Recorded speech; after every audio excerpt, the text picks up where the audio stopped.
हर हर महादेव, जय भोलेनाथ। नमस्कार, मैं साधना पांडे मार्गदर्शन पे आपका स्वागत करती हूँ। तो चलिए दोस्तों, आज की वीडियो में हम जानेंगे खर मास के बारे में। जैसा कि आप जानते हैं, साल में 2 बार खर मास लगता है और खर यानी कि जिस चीज़ को थोड़ा सा बुरा कहा गया है, जो कड़ा कहा गया है, उसको खर बोला जाता है। और खर का संस्कृत अर्थ गधा भी होता है। तो जैसा कि आप जानते हैं कि खर मास क्यों लगता है, मैं इस संदर्भ में नहीं पहुंचूंगी क्योंकि वीडियो ज़्यादा लंबी हो जाएगी। मुझे ये बताना है कि कौन कौन से कार्य करिएगा और कौन से कार्य मत करिए, क्योंकि इन सब चीज़ों से जीवन में परिणाम इसके भयंकर आते हैं और निश्चित रूप से व्यक्ति परेशान होता है। तो इन दिनों थोड़ा सा व्यक्ति को संभल कर सोच समझकर अपने कार्य करना चाहिए।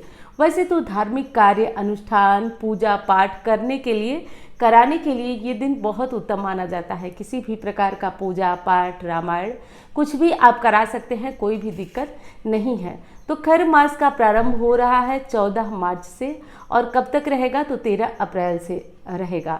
इस खर मास के दौरान हमें कुछ विशेष कार्य नहीं करना चाहिए, जैसे कि मुंडन वगैरह। अब देखिए, मुंडन तो नहीं करना चाहिए, लेकिन इसी बीच आती है नवरात्रि। खर मास में ही हमारी आएगी नवरात्रि। तो देखिए, कुछ लोगों का मानना होता है कि नवरात्रि में शुभ दिन होता है और इसमें मुंडन वगैरह कराया जाता है। तो बिल्कुल कुछ लोग ऐसी मान्यता है और कराया भी जाता है और भगवान की कृपा से शुभ और सफल भी होता है। तो खर मास के दौरान जो नवरात्रि आती है उसमें आप नया काम कर सकते हैं।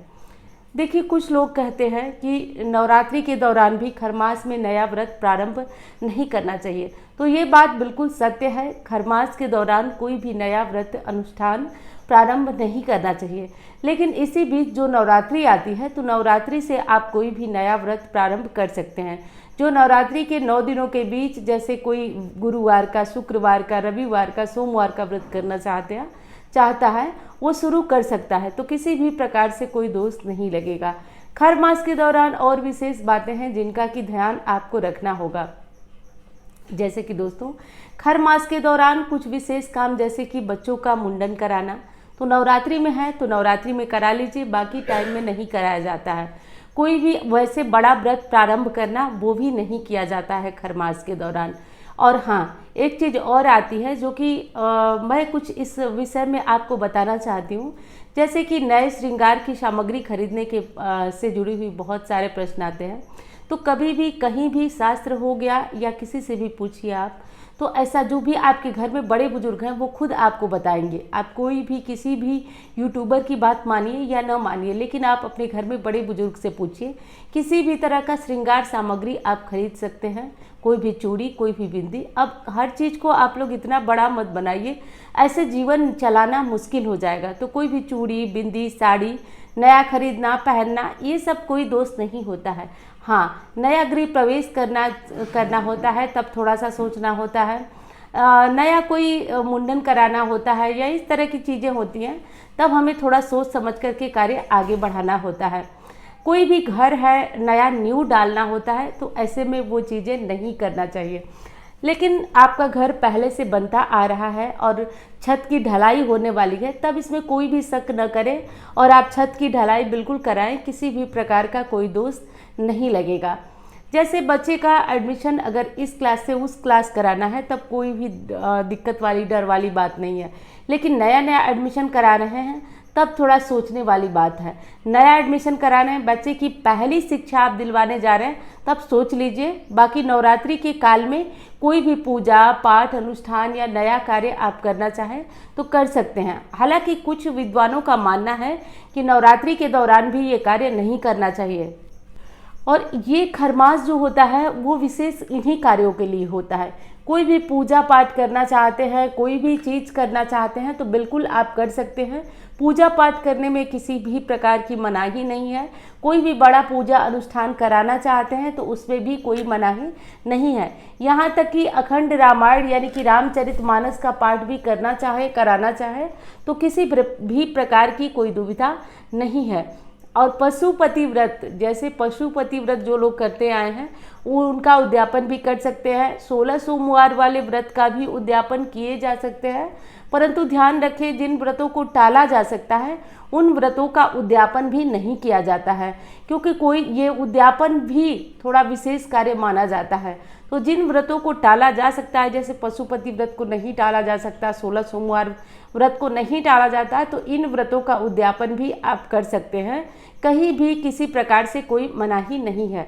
अब जिन बच्चों की नई नई विवाह होना है और उनके विवाह के लिए शॉपिंग करना है, तो देखिए शॉपिंग में केवल लहंगा, बेड, इस तरह की चीज़ों की शॉपिंग खरीदारी इन खरमास में नहीं करना चाहिए। बाकी जो छोटे मोटे और सामग्रियां हैं उनकी खरीदारी आप कर सकते हैं। कहीं से कोई दुविधा, कोई समस्या वाली बात नहीं रहेगी। तो इस विशेष बात को आप समझ लीजिए, जान लीजिए।